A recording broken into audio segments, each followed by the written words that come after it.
लेकिन हम आत्मा रूपी सूर्य तो सदा ही जलते रहना है। ऐसी सुंदर प्रेरणा देने के लिए हमारे बीच में पधारे हैं हमारे आदरणीय राजयोगी भ्राता डॉक्टर सचिन जी। एक हाथ हिलाकर हम आपका स्वागत करते हैं, सत्कार करते हैं, अभिनंदन करते हैं। डायमंड हॉल के विशाल सभागृह में आज से 18 वर्ष पूर्व बाबा की दृष्टि पाकर आपका बाबा की गोद में अलौकिक जन्म हुआ। उसके पहले आप एमडी कर चुके थे, पर एक बार जन्म ले लिया तो उसकी गोद में पलना, उसकी शिक्षाओं पर चलना और उनके वरदानों से स्वयं को भरपूर करना वो आपका चालू रहा। और उधर फिर लौकिक पढ़ाई आगे पढ़ते रहे, एमडी किया, कई फेलोशिप्स ली, कई डिप्लोमा लिए, बॉम्बे में हॉस्पिटल्स में अपनी सेवाएं दी, बीएसीएस में, सुजय हॉस्पिटल में, महाराष्ट्र के लातूर में भी हॉस्पिटल में फिनोमिनल में वहाँ पे भी सेवाएं दी, बेंगलोर में भी दी। और इस प्रकार से काफ़ी सारे अनुभव और डिग्रियां एकत्रित करके आज से लगभग 1 दशक पूर्व कहें, 11-12 वर्ष पूर्व कहें, आप ग्लोबल हॉस्पिटल में आए और वहाँ पर अभी वर्तमान में head of the department of medicine, consultant physician, intensivist के रूप में आप अपनी सेवाएं दे रहे हैं। और साथ साथ जो एक बार दीप जग गया, जो बाबा की गोद में आ गए एक बार, तो जैसे सुना गीत में, अभी तो कितने घरों में अंधेरे हैं, तो हर घर में ज्योत जगाने के लिए आप रात दिन एक किए हुए हैं। कोरोना काल से पहले हर वीकेंड पर आप बाहर जाते थे सेवाओं के लिए, और अभी पुनः आरंभ हो गया है, वरना इनकी क्लास पहले कल के लिए तय हुई थी, पर कहा मुझे बाहर जाना है इसलिए प्रीपोन हो गया। तो दिन रात हमारे सभी ब्राह्मण परिवार तो क्या पूरा ही विश्व अंधेरे से बाहर निकलकर सत्य ज्योति की तरफ बढ़े, ऐसी सुंदर प्रेरणा के साथ हम सबके बीच में हैं। आज हमें इनका विषय है, ओखली में सिर दिया तो मूसल से क्या डरना। तो हम सुनते हैं भ्राता जी से।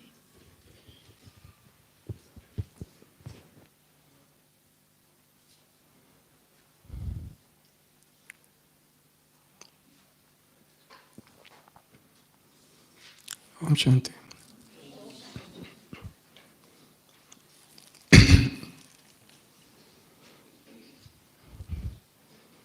एक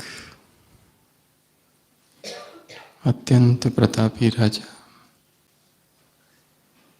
जिसे पढ़ने का बहुत शौक था, अलग अलग धर्म के ग्रंथ पढ़ता था। एक दिन उसके हाथ में एक ऐसी किताब आई जो वैराग्य के ऊपर थी, और उस किताब में वैराग्य की ऐसी ऐसी बातें थी, ऐसी सूक्ष्म बातें थी, वैराग्य की ऐसी ऊंचाइयां थी कि पढ़ते पढ़ते ही मन विरक्त हो गया। पढ़ नहीं रहा था, जैसे सुन रहा था, और शब्द इतने शक्तिशाली थे,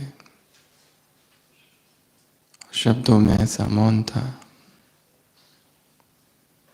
कि लगता था किसी दूसरे जगत से आ रहे, सीधा हृदय पर वार करने वाले थे। वो राजा बहुत प्रभावित हुआ उस किताब को पढ़ते पढ़ते। उसकी जो छोटी छोटी आसक्तियां थी, छोटी छोटी चीजों में मोह था, लगाव था,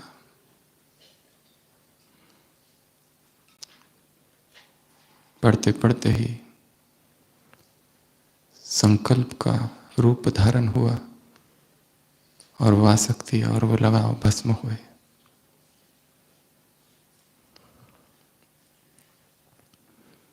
मन में इच्छा जागी कि किसने लिखा है, मुझे उस व्यक्ति से मिलना है। जरूर जिसने लिखा होगा वो वैराग के उच्चतम शिखर पर होगा। जो चेतना इतनी ऊंची चली गई है संसार के बाहर, केवल वही चेतना ऐसा लिख सकती है। और वो खोज करने लगा उस लेखक की, और आखिरकार उस लेखक का पता उसे पड़ जाता है। एक साधक की भांति बिना सेना लिए हुए घोड़े पर सवार वो उस लेखक के घर पहुंचता है। लेखक का घर बहुत छोटा है, पर जैसे ही घर में जाता है देखता है उस लेखक के जो बच्चे हैं वो उस लेखक से चिपके हुए हैं, और वो लेखक भी उन बच्चों से इतना प्यार कर रहा है, इतना मोह, इतनी आसक्ति। और देखता है उसकी पत्नी भी है उस लेखक की, वो भी कितनी आसक्तिपूर्ण बातें कर रही है। और ये देख कर ही निराशा आती है अंदर ही अंदर, क्या ये वही लेखक है जिसने वैराग की ऐसी बातें लिखी? वो खुद मोह में फंसा है। वो लेखक राजा का स्वागत करता है, आतिथ्य करता है। लेखक की भी समझ में कुछ तो आ जाता है, पर वो चुप रहता है। और थोड़े समय के बाद वो लेखक और राजा उस छोटे के गांव के भ्रमण के लिए निकलते हैं, और चलते चलते एक दुकान पर पहुंचते हैं। वो दुकान औजारों का दुकान है, तलवारें हैं, ढाल है, युद्ध की सारी सामग्रियां है। लेखक कहता है एक ऐसी तलवार दिखाओ जो सबसे बेजोड़ हो, शक्तिशाली हो। वो दुकानदार एक तलवार दिखाता है और कहता है ये तलवार इतनी शक्तिशाली है, बस एक वार से 2 टुकड़े।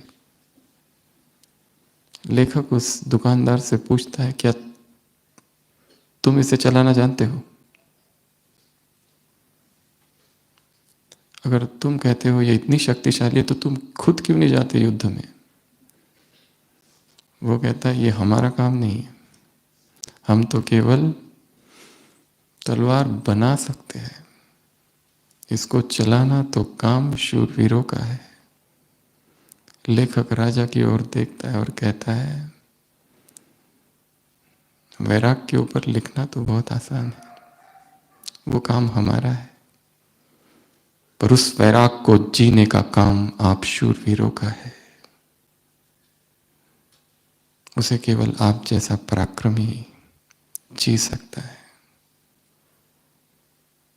ज्ञान की चर्चा करना और योग की चर्चा करना और उस पर भाषण देना बहुत आसान है, पर जो सेवा केंद्र में बैठे हैं उस ज्ञान को जीना, उस योग को जीना, उस सेवा को जीना, ये काम सेवा केंद्र पर रहने वाली ब्रह्मा कुमारी बहनों का है। वीरता का कार्य है ये, सब नहीं कर सकते, सबके बस की बात ही नहीं है।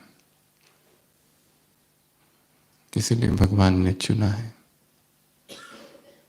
भगवान का नाम शिव है,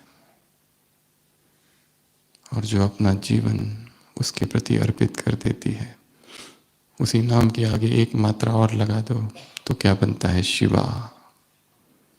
ऐसी शिव अर्धांगिनियां, ऐसी संसार की आधारशिला है।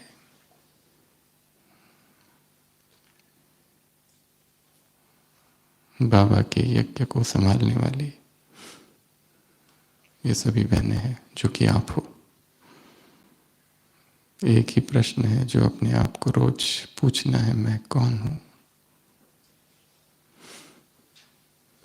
किसकी हूँ, क्या हूँ, वो तो बात की बात है, परंतु एक छोटा सा प्रश्न, आँख खुली, मैं कौन हूँ?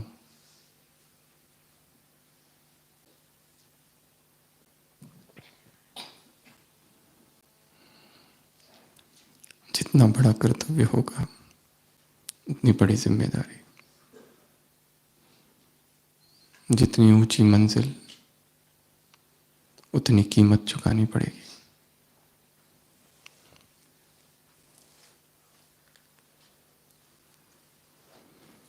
क्या सुना गीत में? जगत भर की रोशनी के लिए,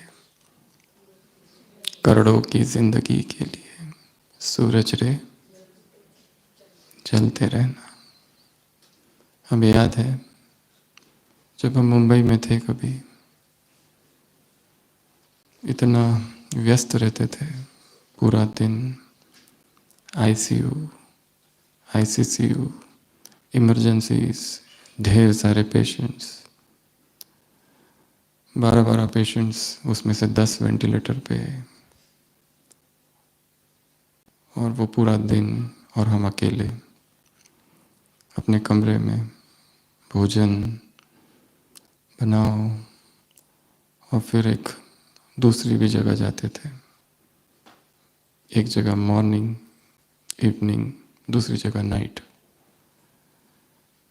एक बार इतने जैसे थकान हो गई थी, थक गए थे कि ये सब हम क्यों कर रहे हैं, परंतु लक्ष्य था ये सब लेके मधुबन जाना है, ये ज्ञान। थक गए थे और शायद उदास भी हो गए थे। रात को 12 बजे थे। बाबा के कमरा है BSCS हॉस्पिटल में, वहाँ थे कुछ समय, फिर और अलग अलग जगह थे। उस कमरे में बैठे थे और अचानक किसी ने मैसेज भेजा। इंग्लिश में मैसेज था, if you want to shine like a sun you must burn like a sun first. यदि सूरज की तरह तुम्हें चमकना है तो पहले तुम्हें सूरज की तरह जलना होगा, सब सहन करना पड़ेगा। उठ हे योगी, उठ। हम उठ खड़े हुए।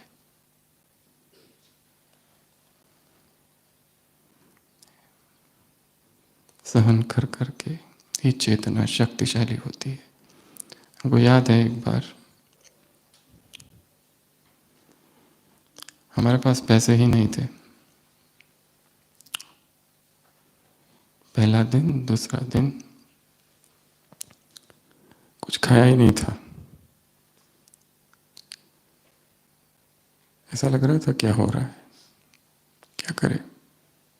किसी को मांग नहीं सकते थे, और मांगने का संस्कार नहीं था। तब भी ये गीत याद आया था, करोड़ों की जिंदगी के लिए सूरज रे चलते रहना। जगत कल्याण की खातिर तू जन्मा, तू जग के वास्ते हर दुख उठारे। भले ही अंग तेरे भस्म हो जाए, तेरे सारे अंग भस्म होंगे। सहन करना पड़ेगा, दुख झेलना पड़ेगा। तू जल जल के यहाँ गिरने बिचा। क्या कर, जल जल जल, और गिरने बिखरा। लिखा है यही तेरे भाग में कि तेरा जीवन रहे सदा आग में। ये भाग्य ही है तेरा। जगत कल्याण का मार्ग चुना है, विश्व कल्याण का मार्ग चुना है, सेवा केंद्र पर रहने का मार्ग चुना है, इस यज्ञ में रहने का मार्ग चुना है, मधुबन में रहने का मार्ग चुना है, प्रभु का बनकर रहने का मार्ग चुना है। तो क्या है, यही तेरे भाग में है क्या कि तेरा जीवन सदैव आग में रहेगा, कभी भी शांति नहीं होगी, निरंतर जलते रहोगे। ये संकट तू खुशी के साथ सहना पर, सदा हंसते हुए तपना अगन में, आग में तपते रहना और मुख में मुस्कान, आहा कैसी आग है, कितना बढ़िया है, वाह बाबा, वाह वाह आग, वाह। किसी आदर्श की रक्षा के लिए प्रभु ने तुझे भेजा है ज्वाला के भवन में। सेवा केंद्र अर्थात ज्वाला भवन। किसने चुनाव किया था वहां जाने का? हमने किया था ना। शीत भवन नहीं है, आइस हाउस नहीं है, फायर हाउस है।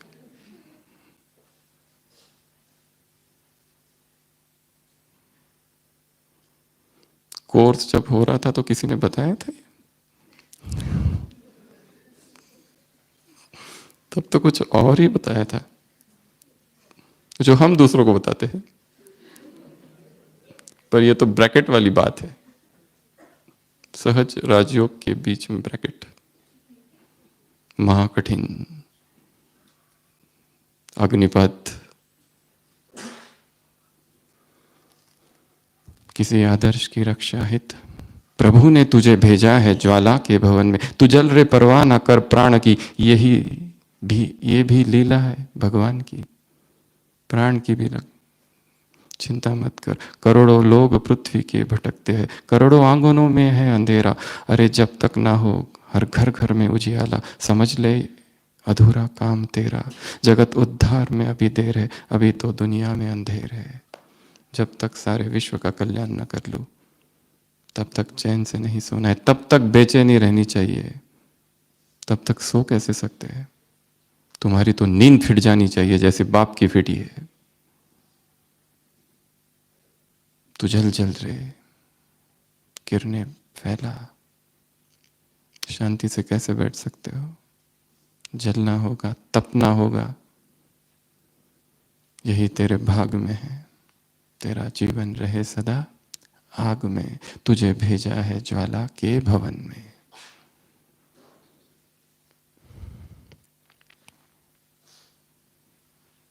तो आज हम चर्चा करेंगे किस पर? ओखली। ओखली पता है ना सबको? देखिए ओखली में क्या दिया है? सिर दिया है। और ऊपर से किसकी वर्षा हो रही है? फूलों की, प्रशंसा की, स्तुति की। किसकी वर्षा हो रही है? मुंह से लोग।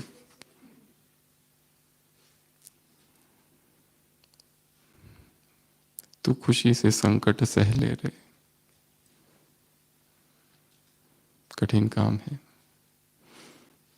परंतु जो इस मार्ग पर निकल जाता है और प्रभु को ही अपना सब कुछ बना लेता है, उसके लिए ये सहज होगा। एक है बंदर का बच्चा और एक है बिल्ली का बच्चा। बंदर का जो बच्चा है वो माँ को पकड़ के रखता है। अगर माँ ने छोड़ दिया तो बंदर का बच्चा गिरा। परंतु जो बिल्ली का बच्चा है वो माँ को पकड़ के नहीं रखता है, माँ उसको पकड़ के रखती है। उसकी जिम्मेदारी माँ पर है। तो बिल्ली के वो पुंगरे भव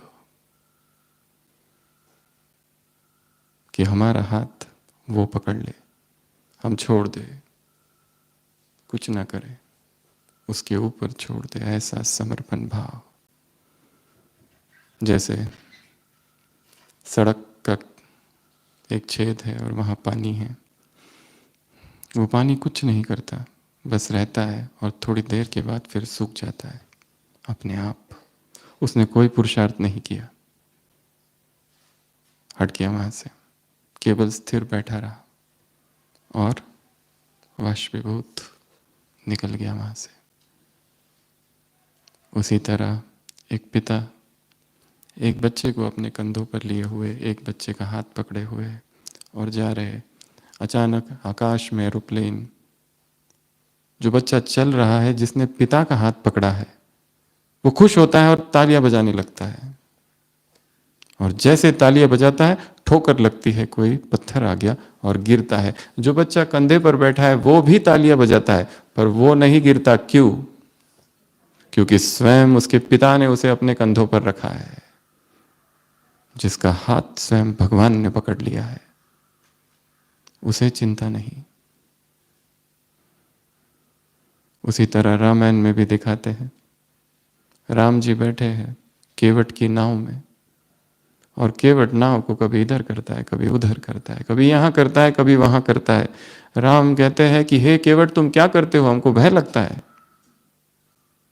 गिर जाएंगे।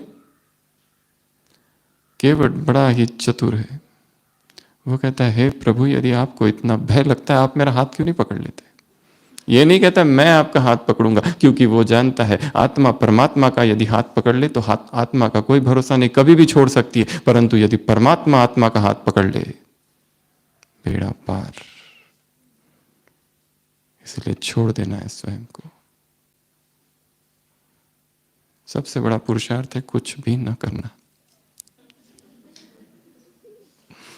कुछ करने गए कि गड़बड़ है, कुछ न करना, ये सबसे बड़ा पुरुषार्थ है। अव्यक्त वाणी उस दिन भी कहा था, 3 मार्च 1984।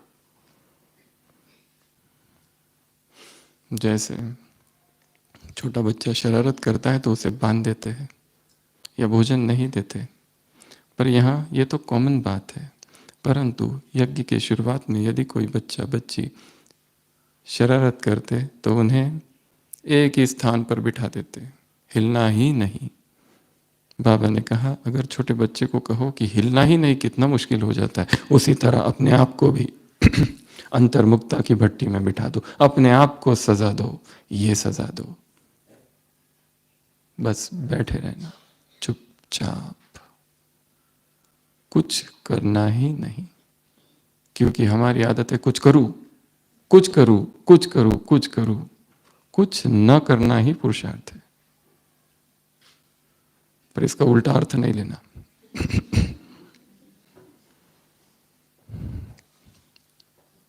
मुहावरा प्रसिद्ध है, ओखली में सिर दिया है, प्यार किया तो डरना क्या। प्यार किया, कोई चोरी नहीं की।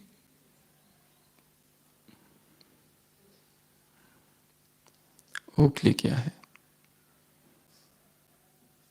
ब्रह्मा कुमारी जीवन में भाई भी बैठे हैं, पर आज की ये क्लास बहनों को समर्पित करते हैं। भाई समझे कि मैं भी बहन ही हूं, ये भी अच्छा पुरुषार्थ है। ठीक है। ब्रह्मा कुमारी समझना भी तो भाग्य है। कितना बड़ा भाग्य है। इस संसार में सारी स्त्रियों को ले लो, सारी स्त्रियां एक तरफ और एक ब्रह्मा कुमारी एक तरफ। जो तेज इसमें है, जो तपस्या इसमें है, जो समर्पिता का भाव इसमें है, क्या वह संसार की किसी स्त्री में हो सकता है जो विकारों के चक्की में पिस रही है, जिसने अपना जीवन अर्पित कर दिया प्रभु के चरणों में, ऐसी कम आयु में जहां संसार की स्त्रियां क्या कर रही है, जिसने अपने यौवन को अर्पित कर दिया उस निराकार के चरणों में। वो चाहती थी तो कुछ कुछ कर सकती थी, वो चाहती थी तो वो भी क्या नहीं कर सकती थी, जॉब, पैसा, बिजनेस, फैशन, श्वेत वस्त्र धारण किए हैं।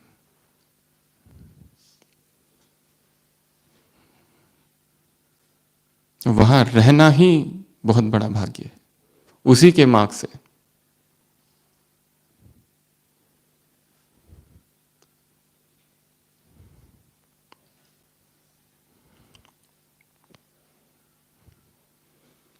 ओखली के 7 अर्थ है। कौन सी ओखली? सिर के 7 अर्थ है। कौन सा सिर?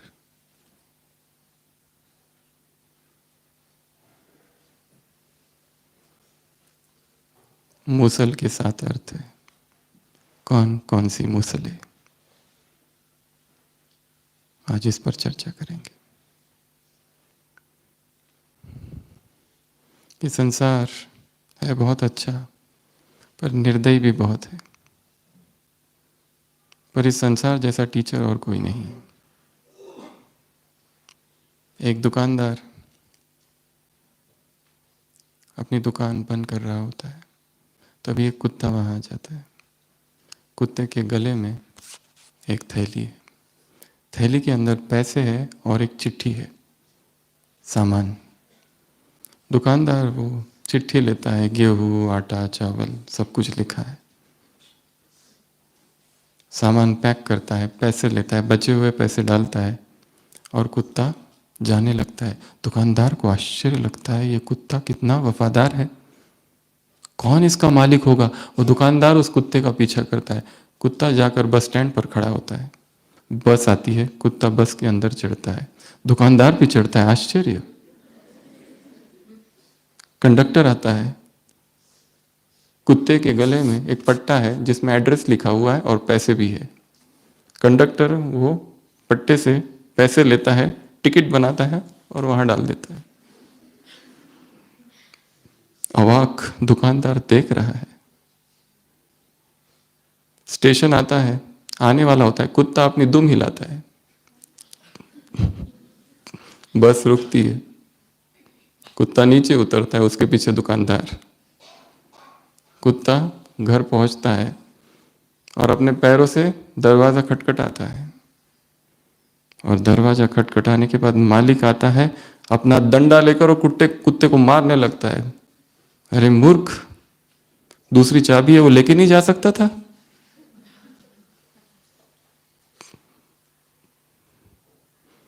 दुकानदार देखते रहता है।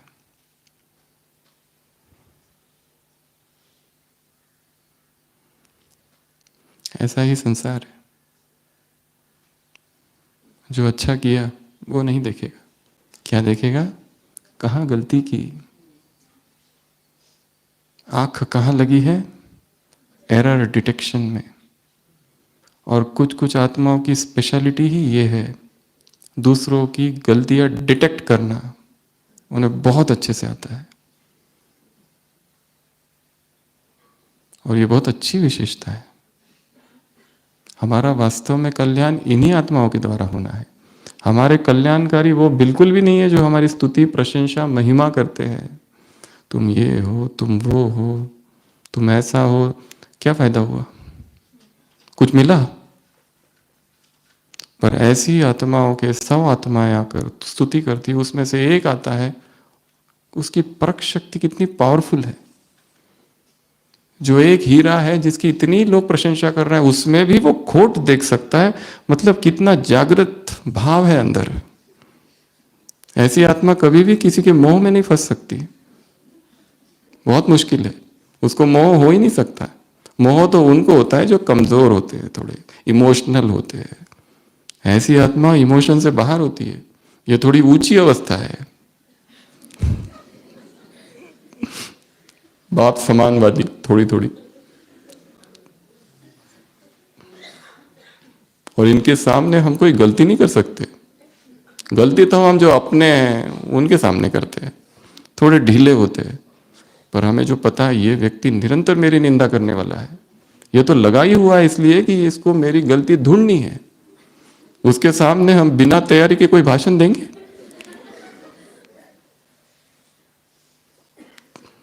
Full alert. उसके सामने कोई झुटका खाएगा? अगर वो पीछे योग में बैठा है तो सारी नींद उसको देख के उड़ जाती है। तो हमारा सच्चा शिक्षक कौन हुआ? वो कल्याणकारी निंदक।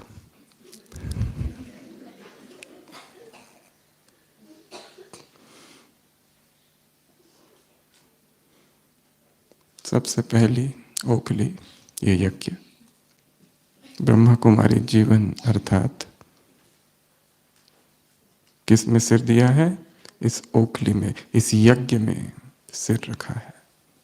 यज्ञ ही एक ओखली है, इसमें सर देना ही, इसमें आना ही, अर्थात तुमने प्रवेश किया है ज्वाला के भवन में।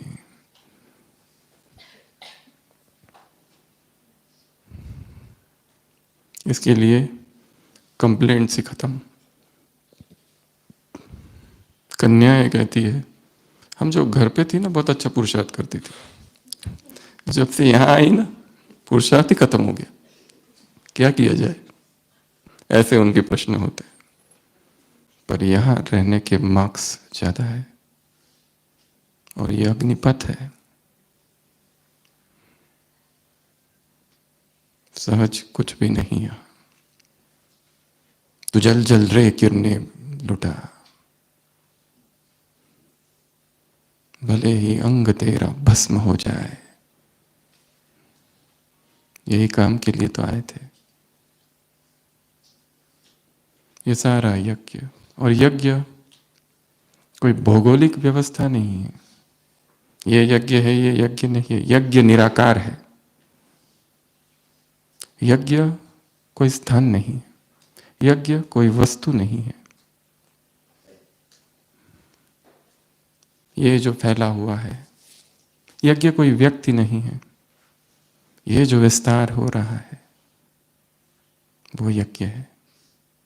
वो हर स्थान यज्ञ है जहां पवित्रता है, जहां ब्राह्मण आत्मा खड़ी है, जहां मुरली का गुंजन हो रहा है, जहां धारणाएं हैं, जहां वस्तुएं प्रभु अर्पित है, वो सब कुछ यज्ञ है। हमने इस यज्ञ में प्रवेश किया है। तो यहां आते ही हमारा यहाँ के हर स्थान से हिसाब है, हर व्यक्ति से हिसाब है, हर वस्तु से हिसाब है, किसी ना किसी जन्म का। इसीलिए यहाँ आते ही वो हिसाब किताब ट्रिगर हो जाएगा, वो प्रक्रिया चालू हो जाएगी चुकतू होने की। इसीलिए एंट्री होते ही कुछ ना कुछ होने लगेगा। जो अब तक आराम और सुविधा में जी रहे थे,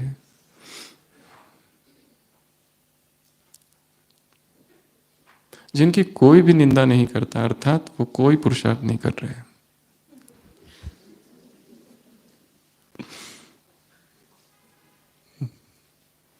जो हीरोज होते हैं ना उनकी निंदा होती है। जो सुपर हीरोज होते हैं, जो क्रांति करते हैं, हलचल लाते हैं, जो कुछ भी नहीं कर रहा, जिनके जीवन में कुछ हो नहीं रहा, वो तमोगुण में है। तमो से पहले स्वामी विवेकानंद के जीवन में एक उदाहरण है। एक व्यक्ति है, इतना आलसी है, कुछ भी नहीं करता है, खाता पीता है और सोता है। उसके जीवन में कोई विघ्न नहीं है, कोई समस्या नहीं है, कोई पुरुषार्थ का चिंतन नहीं है। विवेकानंद उससे कहते हैं, क्या तुम चोरी कर सकते हो? एटलीस्ट पहले वो करना चालू करो। तमो से कम रजो में तो आओ, एक्टिविटी। फिर सतो का तो बहुत आगे की बात है। पहले उस आलस और प्रमाद और निद्रा से पहले जागो और बाहर निकलो। रजो, फिर सतो, फिर और आगे, फिर और आगे। पहले अपने आप को जगाना है। किसी ना किसी निद्रा में हम सोए हैं और ये यज्ञ उसी का काम करता है। इसीलिए इस यज्ञ की हमारे मुख से किसी भी रीति से कहीं पर भी कोई भी निंदा न हो, ये याद रखना है।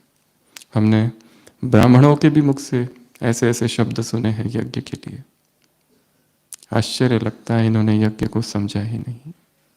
जिन दादियों ने यज्ञ में अपना सारा संपूर्ण जीवन दे दिया, कुछ सोचा नहीं आगे क्या होने वाला है, कुछ पता नहीं आगे क्या होने वाला है। क्या उनको पता था यज्ञ ऐसा संपन्न होगा कभी? कुछ नहीं पता था उस समय। तो बस आगे झोंक दिया अपने आप को। कोई थॉट नहीं फ्यूचर का, हमारी केयर कौन करेगा, हम बूढ़े होने के बाद कौन देखेगा, कोई विचार नहीं। बीमारी आने के बाद हमारा क्या होगा, कोई संकल्प नहीं, कुछ भी नहीं। बस डाल दिया अपने आप को। ये यज्ञ एक ओखली है, समझ लेना कि हम इस यज्ञ में हैं तो यहाँ विघ्न पड़ेंगे। और यज्ञ में जिनके विघ्न पड़ते हैं उन्हें असुर कहा जाता है। इसलिए हम खुद असुर ना बने।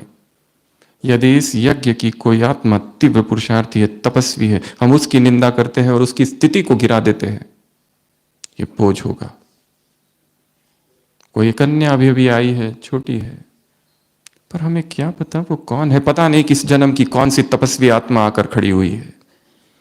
पता नहीं उसकी कितने जन्मों की पवित्रता लेकर आई है। हम यहां पवित्रता के लिए संघर्ष कर रहे हैं और वो तो अनटच्ड प्यूरिटी है उसकी।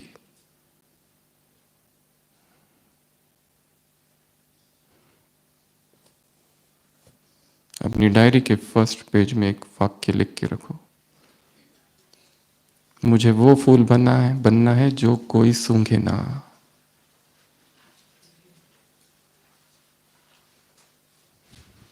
अनस्मेल्ट, एक ऐसा फूल किसी के संकल्प का हाथ भी जिसकी त्वचा को स्पर्श न करे।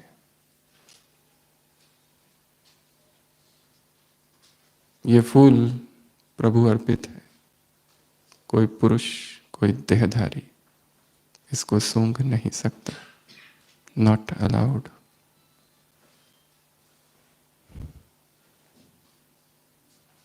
इसके लिए वो छोटी छोटी जो फैमिलियरिटी और छोटे छोटे जो संबंध जोड़े हैं, छोटी छोटी बातें, मुलाकातें, लगाव, झुकाव, आकर्षण,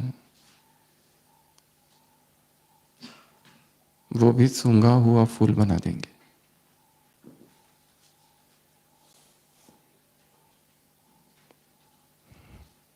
अनटच्ड, अनस्मेल्ट।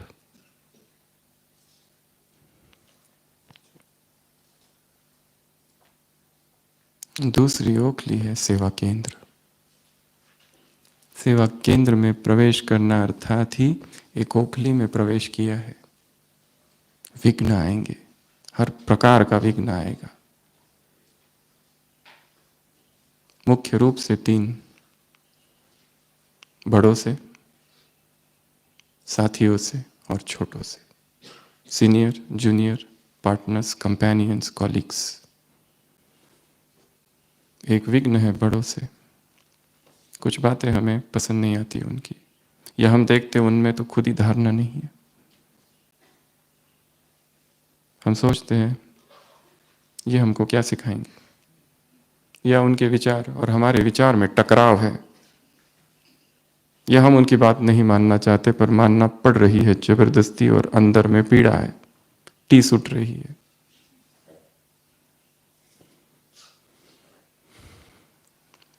साथी है, अभी अभी आई है बहन और मुझसे आगे जा रही है, सब उसको पसंद करते हैं।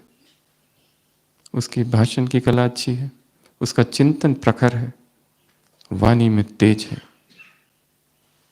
ईर्ष्या, छोटा, बात नहीं सुनता। उसको कुछ काम के लिए कहा, किसी कुमार को कहा ये कहो, उसने कहा हाँ करता हूं और भाग गया। क्रोध, आवेश, संस्कारों में टकराव, ईर्ष्या, घृणा, बदला, नफरत, शीत युद्ध। 2 व्यक्ति एक ही स्थान पर रहते पर बात नहीं करते और किसी को पता भी नहीं चलने देते।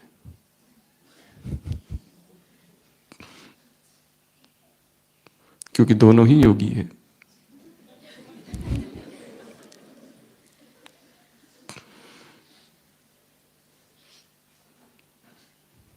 उसका प्रोग्राम रखा तो हम नहीं जाएंगे, उसके भाषण के बाद हमारा भाषण क्यों रखा, हमारा पहले चाहिए। हमको 45 मिनट्स, उसको 1 घंटा। कैंसिल ना।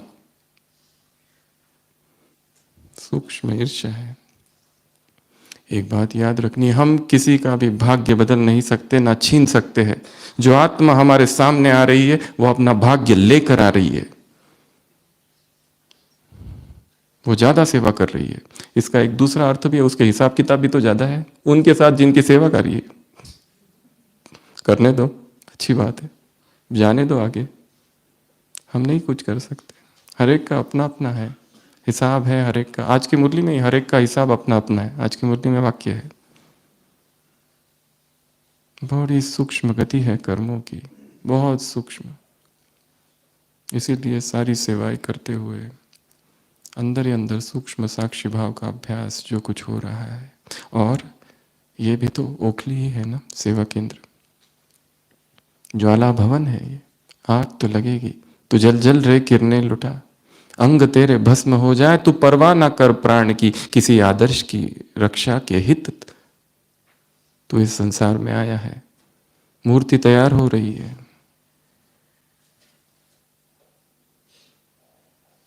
और मूर्ति तैयार होने के बाद उसको यदि सुंदर बनाना होता है तो छोटे छोटे वार होते हैं, बड़ी बड़ी हथौड़ी नहीं। अब नाक को ठीक करना है तो यहाँ पे कितना फाइन, ठक ठक, दिखाई भी नहीं देता है, आवाज भी नहीं देता है, और सीधा इधर तीर लगता है।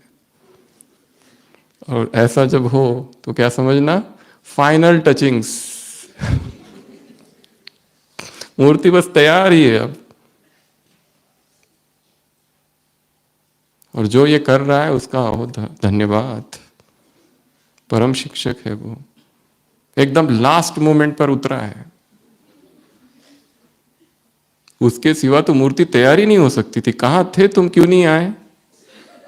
हे निंदको जल्दी जल्दी आओ, हे आलोचको, हे विरोधियों, हे कमेंट्स करने वाले, हे आरोप लगाने वालों, कहां थे अब तक? क्यों नहीं लगाया पहले? कब से हमारा हिसाब लटका हुआ है तुम्हारी वजह से। आओ और फटाफट छुप तो करो, कितनी गांठें हैं संस्कारों की, खोलो। इसलिए दुखी नहीं होना।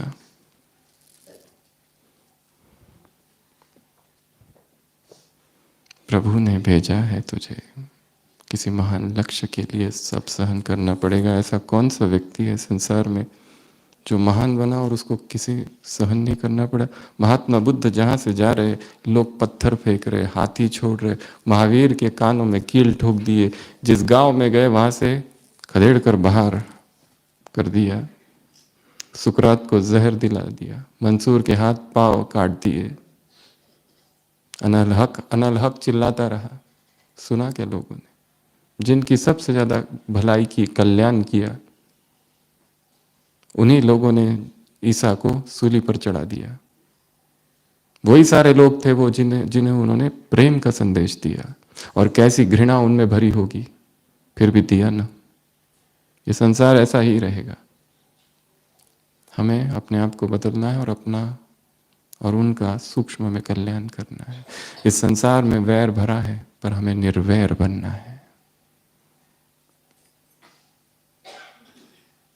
सेवा केंद्र, एक एक पल सेवा केंद्र का, एक एक रात, एक एक दिन कमाई हो रही है। भाग्य है। ये नहीं समझना कितना सहन करे, कितना सहन करे। कोई कोई कहता है कितनी छन्नियां, कितने हथौड़े, मूर्ति कहाँ है? तो चूर चूर चूरा होके नीचे गिर रहे हैं हम तो। मूर्ति के तो कोई लक्षण ही दिखाई नहीं दे रहे। जो आता है डांट के चला जाता है। हम छोटे हैं ना, पकड़ पकड़ के डांटते हैं।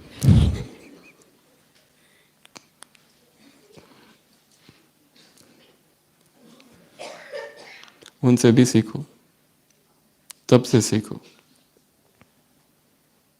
कहीं गुलजार दादी गए थे, सारी बहनें आ गई और कंप्लेंट करने लगी, ऐसा है वैसा है, यहाँ ये है वहां वो है, कुछ करो दादी। दादी ने कहा था, मां बनकर अपने बड़ों की पालना करो, सूक्ष्म में मां बन जाओ। ब्रह्मा कुमारी अर्थात केवल किचन गॉडेस नहीं, अन्नपूर्णा, कुछ और भी करना है। जगत माता हूं, मां के संस्कार लाने हैं, यही बहुत बड़ा टारगेट है। मां बनना तो बहुत आसान है, शरीर से शरीर की रचना करना तो संसार की सारी स्त्रियां कर रही है। मदरहुड तक पहुंचना, मातृत्व का मां बनने से कोई संबंध नहीं है। वो तो एक ब्रह्मा कुमारी ही बन सकती है, वो एक मम्मा बन सकती है जो मां है, मां के संस्कार है जिसमें। चाहे बच्चे कुछ भी करे, वो मां कभी नाराज होती है? नहीं होती ना। सभी मेरी संतान है, मैं जगन माता हूं, जगत माता हूं, वर्ल्ड मदर हूं। तो ये सेवा केंद्र पर आना, जिस दिन से आए उसी दिन से विघ्न चालू, उसी दिन से दरवाजे में पैर क्या रख दिया। बस घर में थी तो रानी जैसी थी, सेवा केंद्र में आई तो आते ही लक्ष्मी जैसा स्वागत। रानी, लक्ष्मी और फिर बाई। सखी रे मैंने पायो तीन रतन, एक झाड़ू, एक पोछा, एक बर्तन। तो रानी से यात्रा है लक्ष्मी की, और लक्ष्मी से यात्रा बाई की, फिर बाद में बन जाना रानी लक्ष्मी बाई, और माया को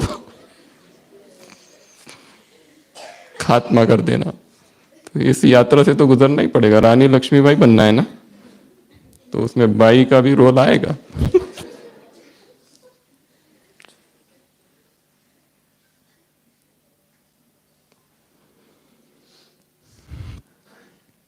ये सब कुछ होगा, पर जीवन दिया किसको है? हम ये सब कुछ सहन कर रहे हैं। मुरली में बाबा ने प्रश्न पूछा, तुम क्यों सहन करोगे, क्यों तुमको सहन करना है? हजारों उत्तर है इस प्रश्न के, पर सबसे टॉप मोस्ट आंसर है, तुमको सहन इसलिए करना है क्योंकि ये बाप की आज्ञा है। हटाओ सारे, इधर सारे प्रश्न हटा दो, सारे उत्तर हटा दो।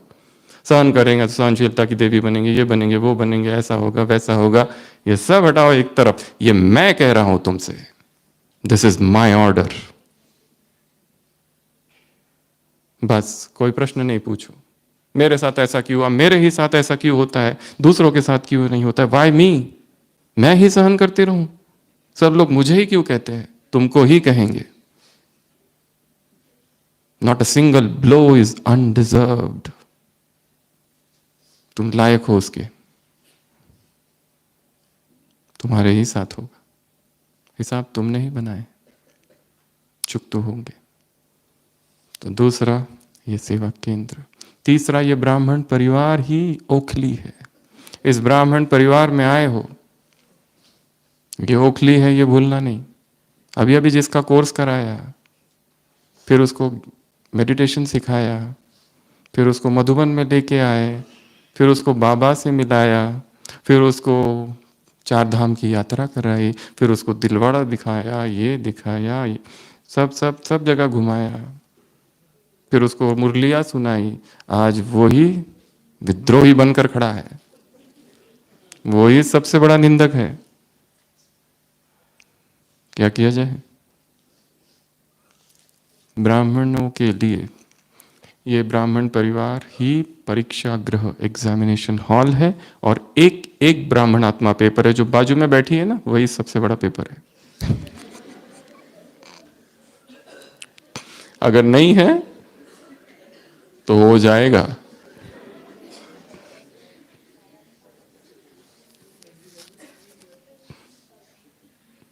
जो नचित, जो देखा ही नहीं था, कभी सोचा भी नहीं था ऐसा होगा, शत्रु मित्र और मित्र शत्रु सब होगा। सतर्क, सतर्क, सजग, निरंतर। तो ये परिवार ही ओखली है, इस परिवार में हम आए हैं। क्या भक्ति मार्ग में हमने परिवार का मांगा था कभी? Demand never. हमने कहा था, हे प्रभु, हे प्रभु, हे प्रभु, तुम आ जाओ। पर जब तुम आओगे, ये परिवार भी साथ में कहां से दे दिया तुमने? ये तो मांगा ही नहीं था, हमने तुमको मांगा था। हमारी प्यास तुम्हारे लिए थी, तुम्हारे लिए भटक रहे थे, दर दर की ठोकरें खा रहे थे, गुरुओं की शरण में जा रहे थे। कभी गुरुओं की शरण में इसलिए गए थे कि कोई ऐसा परिवार आ जाए कि जिसमें हिसाब किताब चुकतू हो? ऐसा तो कभी नहीं मांगा। ये पता नहीं उसने कहां से दे दिया। पर वो कहता है ये प्रभु परिवार है, ईश्वरीय परिवार है, डिवाइन फैमिली है, और ब्राह्मणों के हिसाब किताब ब्राह्मणों द्वारा ही चुकतू होंगे। इसलिए ये परिवार ही ओखली है। चौथा, सेवा। ये सेवा ही ओखली है। विघ्न ना ज्ञान में है ना योग में है, सबसे ज्यादा विघ्न कहाँ है? सेवाओं में। सबसे ज्यादा मुश्किलों का सामना कहाँ है? सेवाओं में। सन्यासियों को ज्यादा विघ्न नहीं है, वो तपस्या करते बैठते हैं, उसमें क्या विघ्न। भक्तों को ज्यादा विघ्न नहीं है, प्यास है प्रभु मिलन की, हे प्रभु हे प्रभु। यहाँ वो सब नहीं है, यहाँ जो मिला है वो दूसरों को देना है और साथियों के साथ मिलकर देना है, संगठन में देना है, यही माया है। अव्यक्त वहाँ वाक्य है बाबा के, सेवाओं में तुम्हें संसार से वैराग प्राप्ति होगी, परंतु इन्हीं सेवाओं में तुम्हारा वैराग नष्ट भी होगा जब टकराव होगा दो व्यक्तियों का। इसलिए एक चीज हमेशा याद रखना है, मंत्र सिक सिक झुक झुक मर मर, सरेंडर अर्थात सर अंडर। पानी के अंदर वो घास होती है, उसको क्या कहते हैं आप लोग अपनी भाषा में? पानी के अंदर घास होती है ना, काई नहीं, काई तो ऊपर ऊपर होती है, घास सेवा। तो वो जो होता है ना, पानी इधर से आता है तो उधर, इधर से आता है तो इधर बस वो घास बन जाओ। इधर से पानी आया इधर झुक जाओ, उधर से पानी आया इधर झुक जाओ, झगड़े खत्म। मैं क्यों झुकूं, मैं नहीं करूंगी, उसको क्यों नहीं बोला, मुझे क्यों बोला। सौंप दिया है ना उसको, छोड़ दो उसके ऊपर, जहां वो बिठा है, जैसे वो बिठा है, कोई संघर्ष ही नहीं। फिर जो सेवा दी गई हमने कभी की नहीं है, करके देखो, अनुभव होगा। ये नहीं कहना कि मैं नहीं कर सकती, मुझे नहीं आता, मेरा कोई अनुभव नहीं है, डू इट, नया अनुभव होगा। कंपनी का नियम होता है, पहला नियम किसी भी कंपनी का, बॉस इज ऑलवेज राइट। दूसरा नियम, तो पहला नियम कौन सा फॉलो करना है, बॉस इज ऑलवेज राइट। दूसरा नियम, अगर boss is not right, follow rule number 1 ये है रूल नंबर 2, ठीक है। ये 2 कर दो, आसान हो जाएगा सब कुछ। मैं को याद लाया, मैं क्यों, क्योंकि जो आत्मा हमारे ऊपर है और जो निमित्त बनी है, एक अव्यक्त वाणी है, उसकी डेट हमें याद नहीं, बाबा ने उसमें कहा है कि अब आप इतना नासमझ है कि किसी नासमझ को तुम्हारा निमित्त बना दे। जो निमित्त के द्वारा आ रहा है, सोचो ये बाप द्वारा आ रहा है, उसमें अकल्याण स्पष्ट दिखाई दे रहा है, पर उस अकल्याण के पर्दे के पीछे कल्याण छिपा है। जरूर उसमें कुछ तो है राज। कोई ऐसी जगह जाने के लिए कह रहे जो बंजर भूमि है, शायद वहीं से भाग्य होगा। वो खांडव प्रस्थ को ही तो पांडव क्या करना है, इंद्रप्रस्थ बनाना है। दुर्योधन ने वो ले लिया और यहां भेज दिया पांडवों को बंजर भूमि में। पर पांडवों के साथ कौन था, श्री कृष्ण है। सब कुछ ठीक होगा। जाई विधि राखे राम, ताई विधि रही। छोड़ देना, पकड़ के रखा तो दुख होता है, छोड़ दो।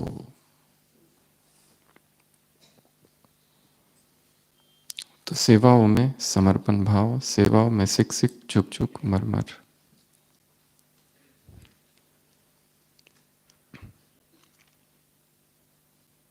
तो ये कितना नंबर हो गया, 4था। अगली ओखली मधुबन, ये मधुबन भी ओखली है, यहां से भी विघ्न आएंगे, यहां भी कुछ कुछ होगा। इसलिए लक्ष्य रखना है, जब भी मधुबन आते हैं हम यहाँ तपस्या करने आए हैं, ना कि मधुबन निवासियों के अवगुणों की लिस्ट बनाने,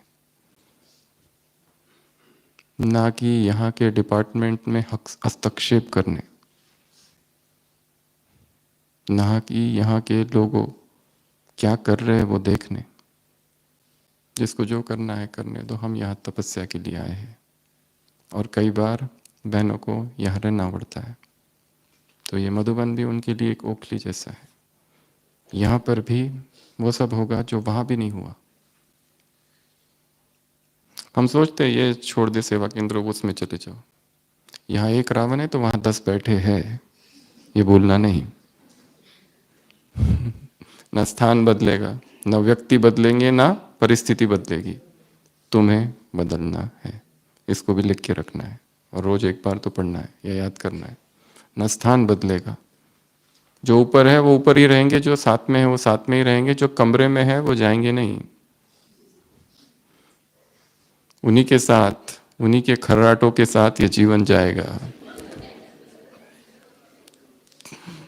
हमें ठंडी लगती है पर वो खिड़की खुली चाहती है, उन्हीं के साथ।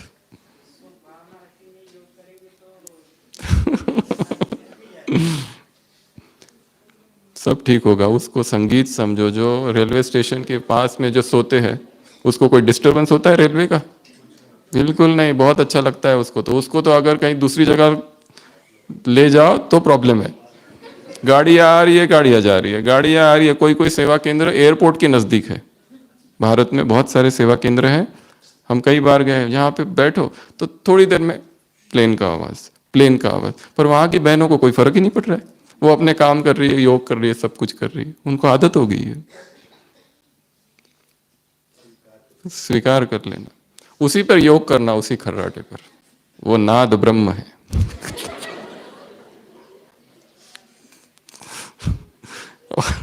योग करते करते आवाज से परे निकल जाना, फिर वो डिस्टर्ब नहीं करेगा। पर मन में जहां रेजिस्टेंस है कि ये मुझे नहीं चाहिए, तो दुख है।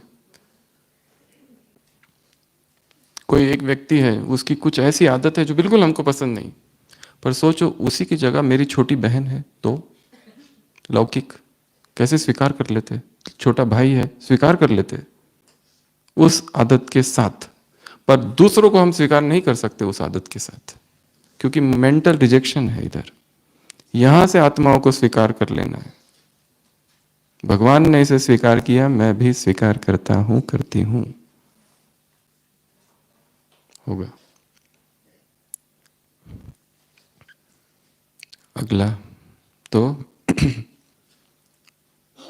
मधुबन भी क्या है, ओखली। अगला ब्रह्मा कुमारी जो जीवन है वो एक पब्लिक लाइफ है।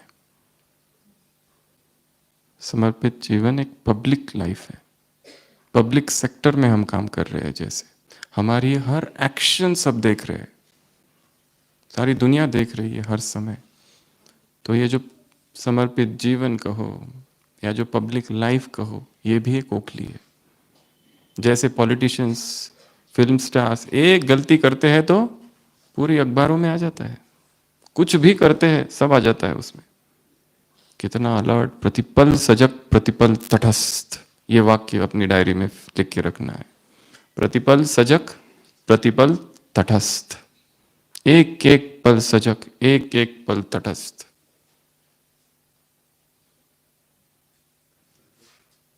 सजग, जागृत, अवेकंड।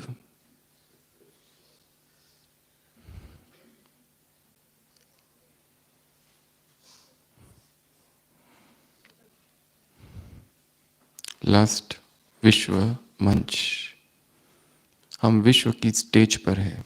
ब्रह्मा कुमारी या ब्रह्मा कुमार बनना अर्थात सीधा विश्व की स्टेज पर आ जाना, ये भी एक ओखली। और विश्व की स्टेज पर जो है, कीचड़ उछालने वालों की कमी नहीं है।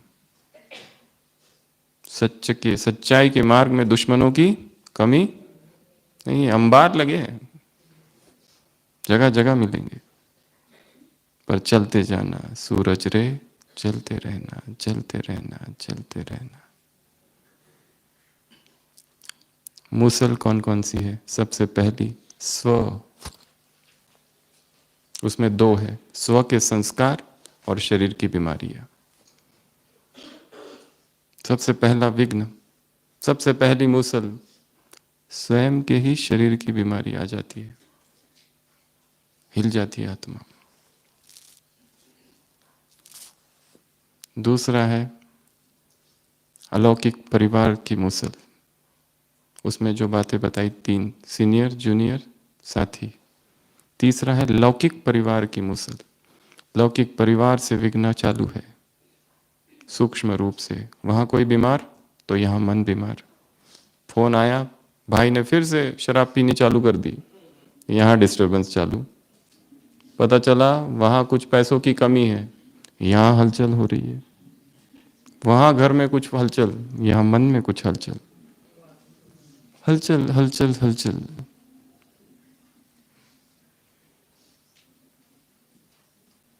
तीन नियम है समर्पित जीवन के। Drown the boat, throw the ladder, cut the bridge. पहला कट द ब्रिज, उस दुनिया से इस दुनिया में आ गए। आर्मी जब उधर से इधर आती है, बीच में खाई है, पुल बांधती है, उधर पहुंचने के बाद पुल को काट देती है। उधर जाने का अब कोई चांस ही ना रहो।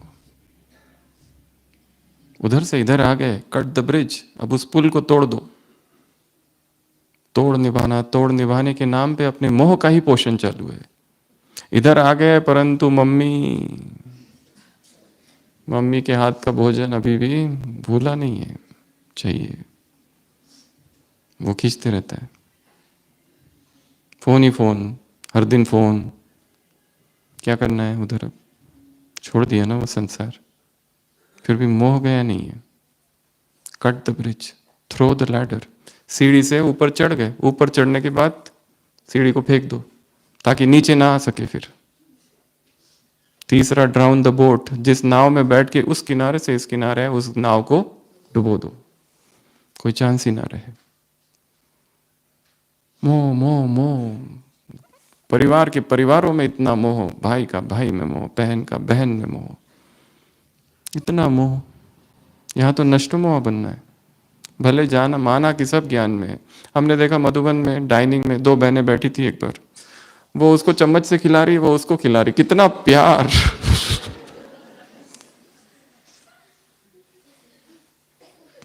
प्रेम, ईश्वरीय स्नेह। मोह है वो, मोह बड़ी बाधा है इस मार्ग में। लौकिक परिवार तोड़ निभाना है परंतु मोह का पोषण नहीं करना है। उनका अपना पार्ट है, उस उन्होंने जन्म दिया, उसका काम था जन्म देना, काम पूरा हुआ, काम पूरा हुआ। हम घृणा नहीं कर रहे, नफरत नहीं कर रहे, अगर जिम्मेदारी अब भी है तो ठीक है, पर हम वो छोड़ चुके हैं, वो दुनिया अब इधर है। अगला मुसल बाहर वालों से। हमें याद है एक जगह हम भट्टी करा रहे थे, भट्टी चालू थी, टीचर बहन ने कान में आके अनाउंसमेंट हमको एक बताया कि अनाउंसमेंट करो, सामने जो है ना एक कार रखी है और सेंटर के एकदम सामने किसी व्यक्ति का घर है, वो कहता है अभी के अभी ये कार हटाओ नहीं तो जला दूंगा। इतना विरोधी है, हटाओ मेरे घर के सामने से, किसने कार रख दी है, तुरंत हटाओ। बाहर वालों से भी विघ्न आएंगे, इसलिए स्नेह मिलन और छोटे छोटे प्रोग्राम होते रहे, लोगों को बुलाया जाए, सम्मान किया जाए, ये सब बहुत जरूरी है, जिससे आत्माएं क्या बन जाएगी, सहयोगी बन जाएगी। एक बहन जा रही थी स्कूटी पे और उसने ट्रैफिक का रूल तोड़ा और पुलिस उसके पीछे आ गया एकदम।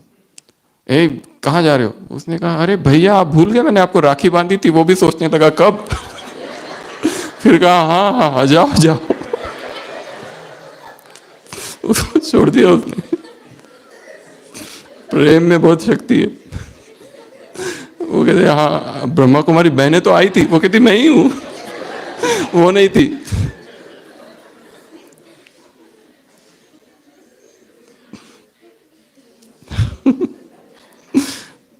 बाहर वालों से भी विघ्न आएंगे, उनको स्नेही बना के रखना है। विरोधी है अभी भी बहुत सारी आत्माएं, बहुत कट्टर विरोधी है। एक ऐसा सेवा केंद्र था, उसके बाजू में एक डॉक्टर रहता था, वो इतना विरोधी था कि उसके क्लिनिक के जितनी सीरिंजेस और जो वेस्ट मटेरियल है ना सेंटर की, वहां बाहर फेंक देता था रोज। जो भी वेस्ट मटेरियल है हॉस्पिटल का, ड्रेसिंग्स, वो सारा सारा वहां फेंक देता था रोज। तो ये सब चीजें हैं, इनसे भी विघ्न आएंगे। ये भी मुसल ही है एक रीति से इस जीवन में। फिर है फाइनेंशियल, आर्थिक तंगी। अचानक एक दिन आएगा, कुछ भी नहीं है। आज यज्ञ संपन्न है परंतु छोटे छोटे सेवा केंद्र है, वहाँ पर कमियां हैं। इवन गृहस्थ, ये पेपर तो आएगा सबके पास। इसमें एक ही चीज़ याद रखनी है, कितनी भी कुछ भी आ जाए परंतु भीख नहीं मांगना है किसी से, नहीं मांगेंगे। जहाँ पवित्रता है वहाँ पैसे चरणों में आके गिरेंगे, अपने आप आएंगे। किसी से कुछ नहीं मांगेंगे, कुछ नहीं चाहिए, ना किसी की कार चाहिए, ना किसी का पैसा चाहिए। बाबा ने कहा था जगदीश भाई से दिल्ली सेवा केंद्र के लिए कि सेवा केंद्र हो, उसमें 3 बातें हो। पहला, किसी भी भिखारी का पैसा उसमें ना लगे। क्या लेंगे? फल। क्या लेंगे? जूसेस। क्या लेंगे? सब्जियां। क्या लेंगे? रॉ सोक्ड ड्राई फ्रूट्स, रसाहार। और देखो स्थिति में क्या हो जाता है, स्थिति उठ जाएगी ऊपर, शक्तिशाली हो जाएगी। फायर लेस किचन, आग को स्पर्श न किया हुआ भोजन हफ्ते में 1 बार। 6 बजे चालू करना, अगले दिन 6 बजे तक। नुमा शाम का योग दूसरे दिन होगा, उसके बाद में फिर हल्का भोजन। ये जो समय होगा पूरा 36 घंटे का, 12 पहले 24 घंटा थोड़ा सा खाया और फिर अगला 12 घंटा, ये उपवास का जो पीरियड होगा, पहले तो शरीर ठीक हो जाएगा, बीमारियां ठीक हो जाएगी, संयम आ जाएगा, क्लैरिटी आ जाएगी। और भोजन भोजन का दिन रात जो चिंतन चालू रहता है, क्या खाऊं क्या खाऊं क्या खाऊं क्या खाऊं और किसको खाऊं, ये कम हो जाएगा। जिनका ब्रह्मचर्य लड़खड़ा रहता है, कुमार भी है कुछ कुछ, वो ब्रह्मचर्य बस अपने आप स्थिर हो जाएगा, क्योंकि इंद्रियों पर संयम आ जाएगा, इंद्रियों की चंचलता ही समाप्त हो जाएगी, क्लैरिटी बढ़ जाएगी माइंड की, पेट साफ, मुराद हासिल। योग के लिए पहली रिक्वायरमेंट है क्लीन स्टमक, स्वच्छ, नहीं तो कॉन्स्टिपेटेड बॉडी कभी योग नहीं कर सकती। सबसे ज्यादा समस्या है पेट की है। पेट को आराम दे दो। एक ड्राइवर को कहो कि 7 दिन तुम गाड़ी चलाते रहो, कैसे होगा? शांत, उसको थोड़ा आराम दे दो, फिजियोलॉजिकल रेस्ट। लंघनम परम औषधम, सबसे बड़ा औषध। परम जैसे आत्मा, परमात्मा सबसे बड़ा है, उसके ऊपर कोई नहीं है, वैसे उपवास सबसे बड़ा है, कोई दवाई उसके ऊपर नहीं है। वो जो कर सकते हफ्ते में 1 बार, निर्जला, निर्जला, dry fast, no food no water. और इसके तो चमत्कारिक इफेक्ट्स है, चमत्कारिक। ऐसा माइंड क्लियर हो जाता है, ऐसे नई नई टॉपिक्स टच होती है, नए नए पॉइंट्स टच होते हैं, जो मूर्छित है इधर कुछ कुछ वो होने लगता है। और आत्मा क्या है, आत्माभिमानी स्थिति क्या है, उसका तो अनुभव ही तब होता है जब भोजन का संपूर्ण चिंतन ही समाप्त हो गया है, उस अवस्था में। और ऊर्जा बढ़ेगी, शक्ति बढ़ेगी। शक्ति तो कम तब होती है जब खाते हैं, उसको पचाओ, खाने में, पचाने में और फेंकने में आदि शक्ति तो उसी में जा रही है। तो बीमारी, तो ये सारे विघ्न है। पहला बताया स्व, दूसरा बताया परिवार, लौकिक, फिर अलौकिक परिवार, फिर बाहर वाले, फिर मधुबन से विघ्न, इसमें भी मधुबन आएगा। फिर उसके बाद में लीगल और फाइनेंशियल, ये 7 मूसल। अब है सिर। कौन सा सिर दिया है हमने इस यज्ञ में, इस ओखली में? सबसे पहला सिर है ये जीवन, ये जीवन ही इसमें दे दिया है। दूसरा सिर है मैं और मेरा, ये सिर है, इसमें हमने समर्पित किया है। अब कैसा मैं और कैसा मेरा? मेरा कुछ भी नहीं है और सब कुछ मेरा है। अब ये रूल है, मेरा कुछ भी नहीं है सेंटर का, आज इस सेंटर में, कल किसी और सेंटर में, मेरा यहाँ कुछ भी नहीं है। पकड़ के नहीं रखना है चीजों को, ये मेरा ये मेरा ये मेरा ये मेरा। एक साधु ने तपस्या की 20 साल तक हिमालय में, एक ही कुटिया में, एक गुफा में बैठकर। 20 साल के बाद वो यहाँ आ गया, बाहर आ गया संसार में। फिर कोई उसको, किसी को दिखाने गया वो एक बार कि ये वो जगह है जहाँ मैंने तपस्या की थी, अभी पर वहाँ कोई और है। पर उसका इतना अनासक्त भाव, ये भी नहीं कि यहाँ मैंने तपस्या की अब मेरी जगह है, ये कुछ नहीं, अब वहाँ कोई और है। पहले मैं था, अभी कोई और है, उसके बाद कोई और होगा। इस सेवा केंद्र पे आज हम हैं, हमारे बाद कोई और होगा। हमारा कोई है ही नहीं, सारा विश्व हमारा घर है। कहीं से में आसक्ति नहीं, ना स्टूडेंट में आसक्ति, ना सेवा केंद्र में आसक्ति। अभी बाबा के यहाँ से वहां तो वहां से वहां। ये वास्तव में समर्पण भाव है, यही वास्तव में जीवन है। तो दूसरा है मैं और मेरा।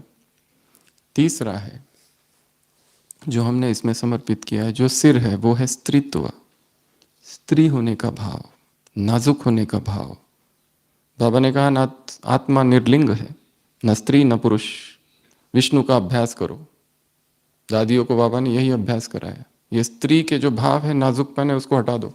मैं ये नहीं कर सकती, मैं कन्या हूं, स्त्री हूं, बहन हूं, नथिंग। पुरुष भाव में स्थित हो जाना है। ये भी एक समर्पण है, ये भी एक सिर है जो इसमें स्वाहा करना है। अगला है इच्छा है। चौथा इच्छा है। बहुत सारी जिनको इच्छाएं होती है, लौकिक वाली, इधर आ गए पर वहां की इच्छाएं बहुत है, ये करूं, वो करूं, ऐसा करूं, वैसा करूं, बेचैनी रहती है। अगला है लौकिक शिक्षण। कोई लौकिक में बहुत पढ़ा लिखा है, उसका अभिमान होता है, इधर अहंकार होता है, मैं इतनी पढ़ी लिखी हूँ, ये बहन कम पढ़ी लिखी है, ये 5वीं पास है, ये 5वीं फेल है, मैं देखो क्या क्या हूँ, इसलिए मुझे ज़्यादा चांस मिलना चाहिए, इसको कम मिलना चाहिए। ये सारा मेंटेलिटी रहती है शिक्षा की। बाबा ने हर एक को चुना है, किसी व्यक्ति ने नहीं चुना है, भगवान ने चुना है, ये उसका चुनाव है। अगला है एक्सपेक्टेशंस। एक्सपेक्टेशन, आकांक्षाएं एक झाड़ है, उसकी परछाई है दुख, फ्रस्ट्रेशन। जितनी ज्यादा अपेक्षा है उतना ज्यादा दुख, उतनी ज्यादा फ्रस्ट्रेशन होगी। उस एक्सपेक्टेशंस को स्वाहा कर दो इस यज्ञ में। अगला है विशेषताएं। मेरे में ये विशेषता है, मेरे में वो विशेषताएं है, मेरी विशेषता का यूज नहीं हो रहा है, मुझे ये इतना आता है, किसी को समझ में नहीं आता है, सब मुझे बोलना चाहिए है ना, तो वो लगाएगा उचित समय आने पर। अपने आप को निखारते रहना है, अंदर ही अंदर, अंदर ही अंदर, अंदर ही अंदर, अपने आप वो काम में लगाएगा उस विशेषता को। तो ये सारी क्या हो गई, कितने हो गए, 6 या 7? 7। मूसल का वार होगा, ओखली में, ओखली ये सारी, और सिर जो समर्पित किया है, और इनसे डरना बिल्कुल भी नहीं है। समर्पण भाव, सभी स्थिर होके बैठ जाएंगे, अलर्ट होके बैठ जाएंगे, पेन पेंसिल सब कुछ बाजू में। और अगले 10 मिनट या 15 मिनट बिल्कुल भी हिलना नहीं है। जहां हाथ रख दिया बस रख दिया, जहां पैर रख दिया, आंखें स्थिर, तपस्वी मूर्त। सूरज रे चलते रहना।